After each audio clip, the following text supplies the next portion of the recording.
Hi guys, welcome to another episode of Genius Indie Talks. I am your host for tonight, Danielle Meeks. Aisha is out, but I'm going to be holding it down. And today we are going to be chatting with the infamous Scoop Ellington.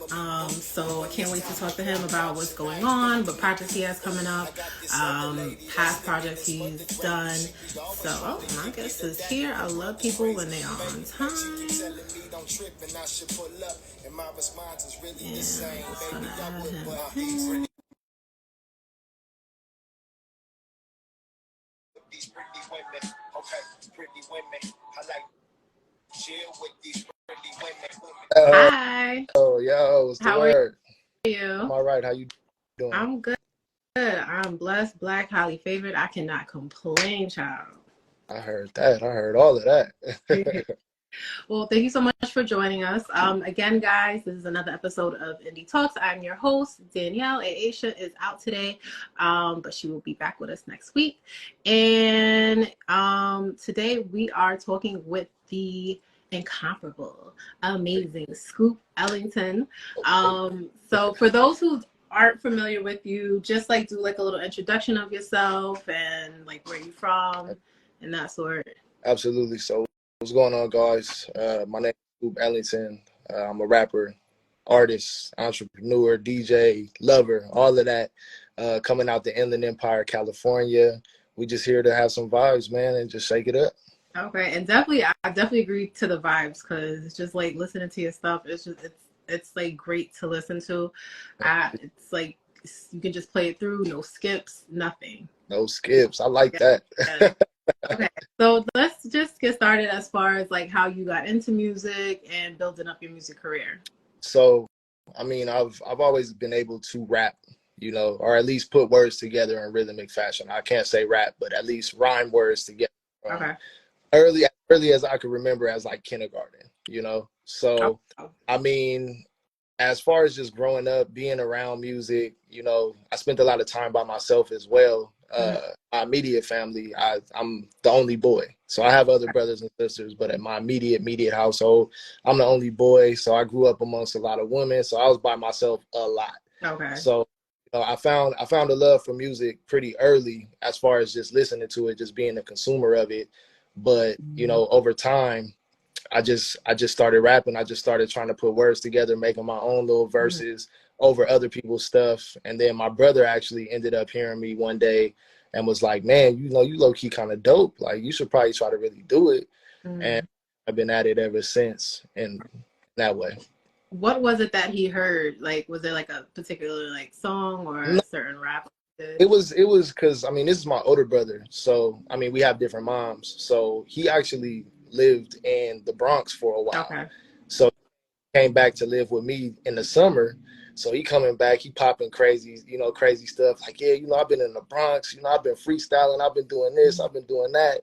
So he kind of like not really introduced me to it, but kind of just put me on. But I was already doing my own thing, but nobody really knew. Okay. So he doing his thing. We just rapping over instrumentals, and I just bust like, and he like, what? Like, bro, you could really rap? And I'm like, yeah, I've been trying to do this a little bit. And he like, nah, low key tight to be so young, So that kind of put the battery in my back. But I ain't really start taking it serious probably until like high school. Okay. Really. And like, what were the steps that you took for you to like take it serious, like as far as like studio and reaching out to people, getting a producer? So I mean, early on, I was really just raw talent. Like I was just really good at freestyling. I would write little verses here and there, but there was not really too much structure to it. It was just raw talent. Just let me get on the beat and just be raw. So this is like probably high school is when I let everybody know that I could rap. Like I've been able to rap for a long time, like in my close circle, in my family, but nobody knows, like none of my friends know that I can rap. And I kick it with all the rappers, the quote unquote rappers, but I never rap. So I might be the one that might be doing the beatbox. I might just be, chilling, ad-libbing, doing, whatever I need to do on the side, but I never was really in the limelight. Yeah. And one day my boy Ton, man, shout out to Ton L7. He was like the hardest rapper I knew at the time in high school. I would have really put the house against anybody for this dude. So we was real close, and we was chilling one day, and I was like, hey, bro, I'm gonna hop in the cypher tomorrow. And he laughed at me, like, yeah, all right. Yeah, okay. Like, nigga, you don't rap. Like, what you mean? So the next day, cypher jumped off. I jumped in the cypher and I just bullied the whole cypher. And they was like, So this was like a cafeteria cypher, or this yeah, was like like, some you know, outside? this is probably like 2004, 5-ish. You know, we beating on lunch tables, beatboxing, doing crazy stuff like that. So just bullied the whole cypher. And at that point, I became one of the spitters at the school, you know. So that transition, we get out of high school, and you know, my brother, my actual blood brother, he was making beats at the time and rapping too. Okay. So we linked together, and I kind of honed my skills and my style based off of him making beats. So this is probably like maybe 17, 18. I linked with him. He's making beats. He has a whole crew of producers. So I'm just working with them, kind of just trying to make songs. But we don't put anything out for some time, you know, probably until maybe a few years later, like maybe 5, 6 years later after that. Now, how would you say like growing up in California has like it influenced your style? Well, your musical style. Yeah, musically, I mean, I feel like I strive to always be regionless, you know, like I don't want to be pigeonholed. I don't want to be put in a box, but I'm from California. I'm a California native. I'm California at heart.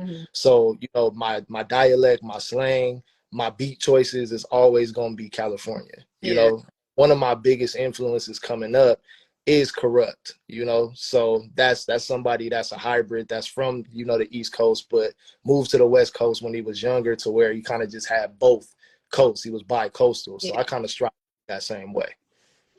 Okay. And how would you describe like your unique style? To be real, it's really unorthodox, because it could be from anywhere. It could really go from one end of the spectrum to the next. It could really be on some real boom bap hip hop, then some real, you know, jiggy classic stuff. So I feel like it's, if I had to use a word, I would say versatile. Okay. I can definitely agree with that, because like you said, it can go from like real authentic hip hop, and then you have your like softer side for like the ladies, and then like, you know, like it's good. Now, how do you feel when someone labels you as real hip hop, like as a real hip hop artist? I mean, what does that really mean? Like, what's the true definition of real hip hop? Like, wouldn't you say that's subjective in a sense? Because what I think is real hip hop and what you think, it might be different. But I feel like for me, most people, based off of the fact that, you know, I rhyme about a certain content or I rhyme in a certain way, they want to put me in a conscious bag, like, because I'm not rapping about what everybody else is rapping about. And I mean, I'm okay with it. But again, like, I don't want to be pigeonholed. I don't want to be put in a box. I prefer the term, like, I just rap about real life stuff and what's really authentic to me and my lens. So if that's conscious to you, then let it be conscious. But I'm not a conscious rapper. Okay. So what do you consider real hip hop for today?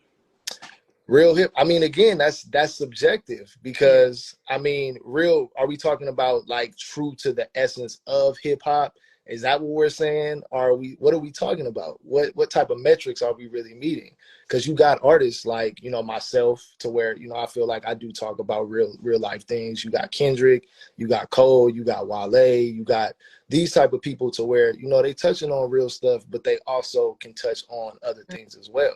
So I think being real hip hop, quote unquote, is being able to kind of move in any single room and not feel uncomfortable.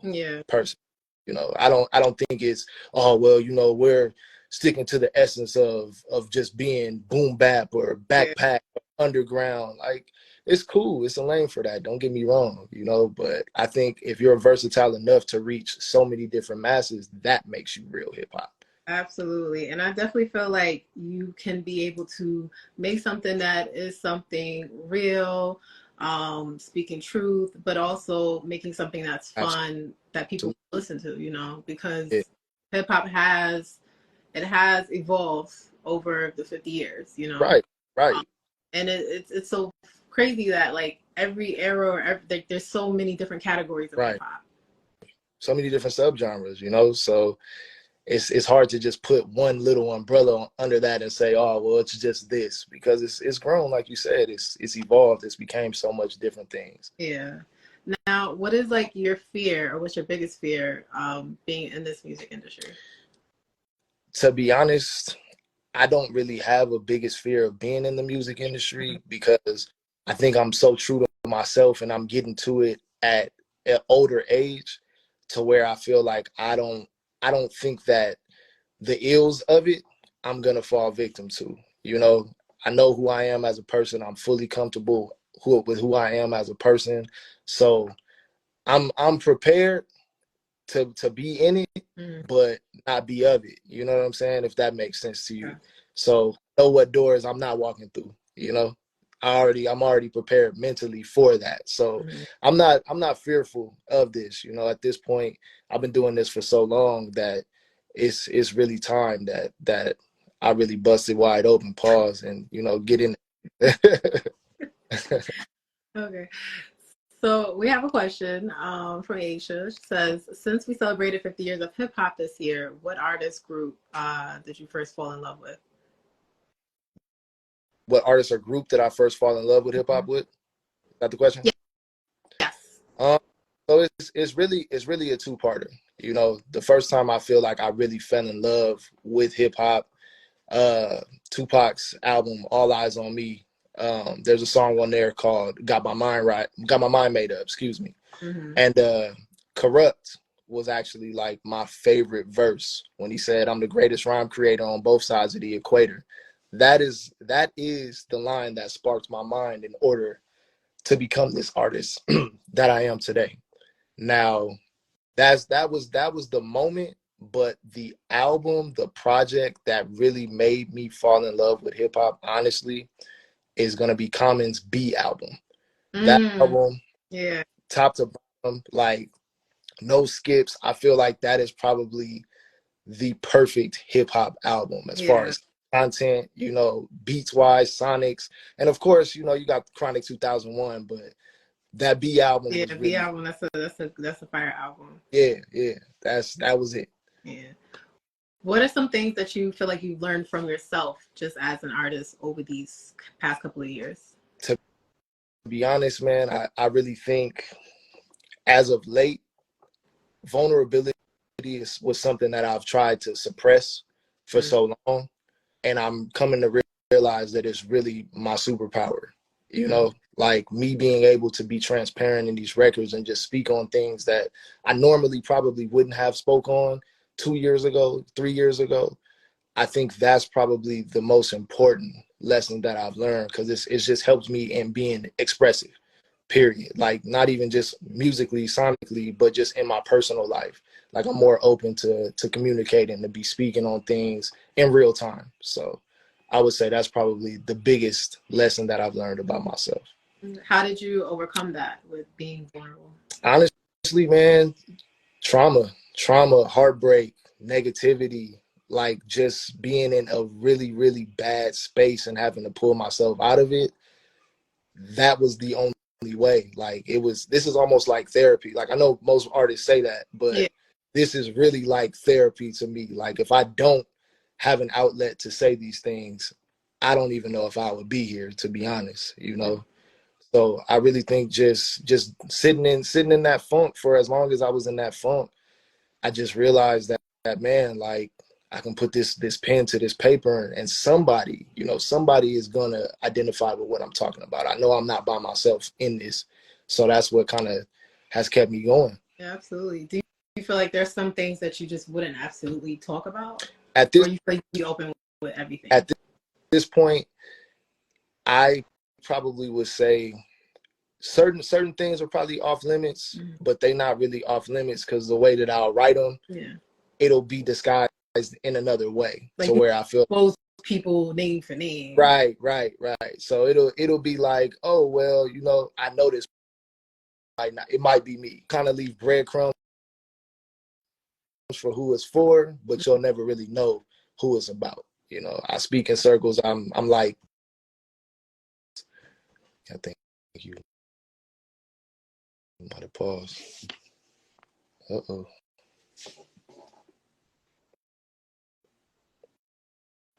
Sorry, I keep getting a call. Sorry. No, we good. We good. Okay. Everything is up for interpretation. I feel you, bud. Yeah.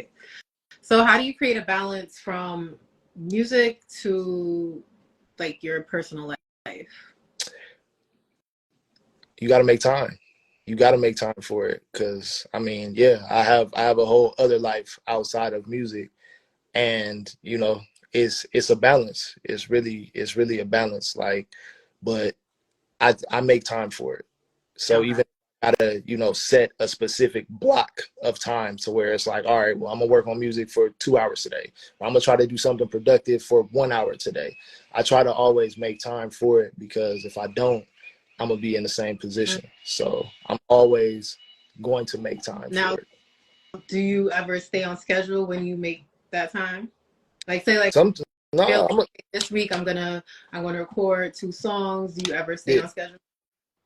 I mean, I try to, but I'm a human at the end of the day, So I'm not gonna sit here and act like, oh yeah, I'm just this perfect angel. Yeah. No. Sometimes I'll be like, all right, I'm gonna write today. I'll get home from work or wherever I'm at. I'll look at the computer. I might put a beat on and be like, nah, I ain't feeling it. I need to relax.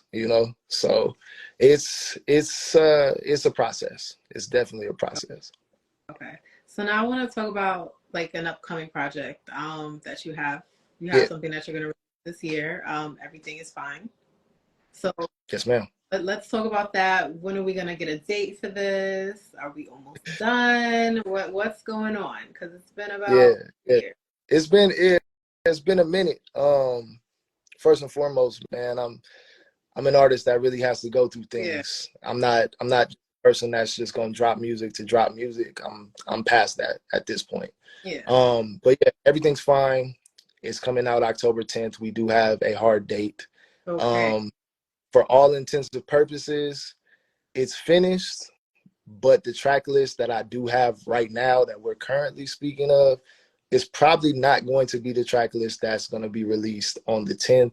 I do Okay. have some other things that I'm planning on doing, some other razzle dazzle that my team don't even know about. I probably shouldn't even be saying it, but We love a surprise. here we are. But yeah, for the most part, it's done, it's finished, man. I think it's some of my best work, till date. Is some of my best work. I think it's a nice way to end my trilogy. Before I forget I said anything. They all kind of correlate, and yeah, I think it's gonna be a dope project, man. I got something for y'all for sure. If Looking, you can talk about it, what is something that we can kind of expect if you can talk about it? you can't expect. That's the thing. The thing about this project, don't expect. Oh, If you expect, it might miss you. It might miss you. I will say that if you have an expectation, it might miss you. Yes, it's going to be authentically me.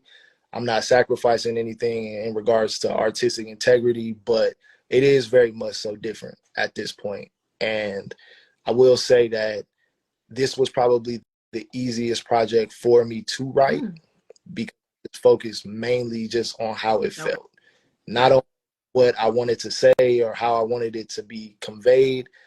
It's just a feeling. This is really just a vibe right now. This is where I'm at. Like if you know me and you listen to this, you're gonna be like, okay, I get it. This is exactly where he's at. Okay. Can you describe it in 3 words? Am I okay? Okay. That would be the 3 words that I would describe. Am I okay? Okay. All right. I'm here for it. What do you think is something like your most memorable tracks, or what out of the 3, like the trilogy, what would you say is your favorite? Uh, uh, that's very hard. That's a very hard decision to make, because they all came from 3 different points in my life. Mm-hmm. You know? So I think as a collective, as a trilogy, it's probably my favorite body of work in Okay. a sense, because like the first project, before I forget, this is me coming back to music. I'm really unsure. I don't know. I have a lot of doubt, in that whole project, and I'm trying to kind of mask it and, you know, just make cool little records, and maybe this will hit, maybe this won't hit. Second project, Forget I Said Anything. That's probably, if I had to choose a favorite, that's probably going to be my favorite, because that's really when I'm most transparent. I'm really very vulnerable. Like, that whole album was formed based off of me just being heartbroken, like me taking my first loss, like my first loss that I wanted to keep, you know? I've taken losses before tons of times, but for this to be like, man, I'm really affected by this, I need to put this out, that's probably going to be my favorite. But this third one, I don't know. It's just different. It's different. The vibe is different. You know, it's Is there. it a space vibe? Like, Yeah. I think yeah. It's a good space. It's a good space. It's not. I'm still touching on real life stuff, you know, but like I said, I'm just focused on the feeling. All of this felt good to me. Like, it felt right. It didn't feel like I was forcing it, or it didn't feel like I was trying to rap or to do anything. It was just like, man, I'm supposed to say this. This is how it's supposed to go, which is why I said the easiest project that I've written thus far. I love that for you. Okay. And you said October 10th. 10th. 10/10. 10/10/10/23. Okay. Yeah, Now I want to get into. I'm sorry. No, I'm reading the comments. Yo. I just want to get into, how do you feel when it comes to artificial intelligence and music? So there's been a story that there was a song that it was the sound of Drake and Weeknd that was actually submitted to be nominated for the Grammys. For a Grammy, yeah, I read that. How do you feel about that? I mean, you either gonna embrace this technology wave and use it to your advantage, or you gonna be stuck at the crib and let it run over you. The one thing about AI that I'm really not concerned with, like, yeah, it'll be a lot easier for you to create content, for you to create music. Mm-hmm. But at the end of the day, it's still a computer. Like, it's still going to lack that human emotion. You could tell it what to do, yeah, for sure. And it'll probably sound good, but still, if you're a real lover of music, as I am, as I'm sure you are, you know, it's going to be a difference. And there's always going to be a lane until, you know, we're not here no more. And then at that point, it don't even matter. So I'm not fearful of it at all. You know, I'm still going to keep doing my thing. If I could use it to my advantage, of course, I definitely will. But hey, if a robot just got a Grammy, what is a Grammy at the end of the day? Why do those opinions even matter? You know? Yeah, no, that's so true. And what would you consider to be the most significant milestone in your journey so far? Honestly, man, meeting my team, man, getting my team together. Like, man, shout outs to Boogie, man, shout outs to 16, shout outs to Big Damu, Smoothie, the whole gang. Like, for me to really just meet them, and for them to really trust in me with the vision to take it to the next level, I think that's definitely the most important milestone as of right now. Because it's like, man, I finally found my tribe, you know? So I really feel like we can make this happen. Yeah, that's beautiful. And what piece of advice would you have for anybody that's looking to either enter the music game, or they just feel like they're just stuck and they can't go on? Yeah. Keep going. Do you. Do what feels right. Be authentic to yourself. Don't get caught up in the land of instant gratification, because if you do, you're going to be disappointed every single time. Keep dropping, man. Keep going. Keep throwing that shit against the wall until something sticks. And they're like, nobody's listening to my music. That's cool. That's cool. That's perfectly fine. So, I mean, the analogy is always this. Like, when I discovered, I use Game of Thrones all the time, right? Because I hated that show initially. Like, when it first, hey, like this show is trash, right? But it took for me to see an episode from season 3 to really get involved in the show. Yeah, I seen the Red. I don't know. Did you watch the show? I love the show. Yeah. Okay. So I saw the episode of the Red Wedding, right? And once I seen the Red Wedding, I was like, I probably should go back watch this shit. This is kind of crazy. Yeah. So I mean, I use that analogy the same way. Like all it's gonna take is one. So yeah, if you continually dropping stuff, nobody's listening to it. All it's gonna take is for one song to pop, and you got a catalog for people to go back, and now you really cracking. You know what I'm saying? So that's why I say keep going, be consistent, you know, and whatever that looks like to you. You know, if it's years in between, cool. I mean, you at your own pace, do what you got to do. But yeah, I would definitely say keep going, because I mean, you don't have an excuse at this point. You got everything that you need. Yes, I love it. Now, last question, and I do want to thank you, greatly appreciative for you coming on, taking the time. Absolutely, You man. know, Thank you for having me. Just talking to our audience and just like dropping a lot of gems, because you was definitely dropping a gem today. What legacy do you hope to leave behind? My legacy, my whole mantra in life is to just tell people, inspire people first and foremost, but to tell them that it's okay to be themselves. You know, we live in a time to where a lot of things are fabricated. We looking at these phones, we looking at, you know, the TV, and it's easy to fall into some sort of depression, or, you know, feeling like you're less than because you don't have this, or you're not there, or you're not, whatever it is. So I think my whole thing, I was put here to really relate to people first and foremost, but to tell them that it's cool to be yourself and whatever that looks like. And of course, I mean, if that's the life that you live in, live that shit for sure. But if it's not, it's okay. It's okay that you got to go to work. It's fine. You know what I'm saying? The bill got to get paid. Feel me? We all gotta eat. You know what I'm saying? So that's really my whole standpoint and my whole mantra, man. It's perfectly fine for you to be yourself and be yourself. Only you could do you. Yeah, yeah, because you know, people, I think they forget that social media isn't real. It's fake. Right. It's hard, but I'm not gonna lie to you. Like I've gotten caught up too. Like, man, why I don't got a yacht? Why I ain't never rode on a private jet? You know what I'm saying? Like, why I don't got a Rolls Royce? I've done it. So it get tricky. It really do get tricky, and you got to really keep yourself, and you got to stay grounded within your own self and your principles, because if not, you gonna get lost out there. And a lot of people that got the jets and the Rolls Royce, Happy. they taking pictures on it, or Right. they scamming. They got the PPP loan and they about to go to jail. Right. But Scoop, I thank you so much again.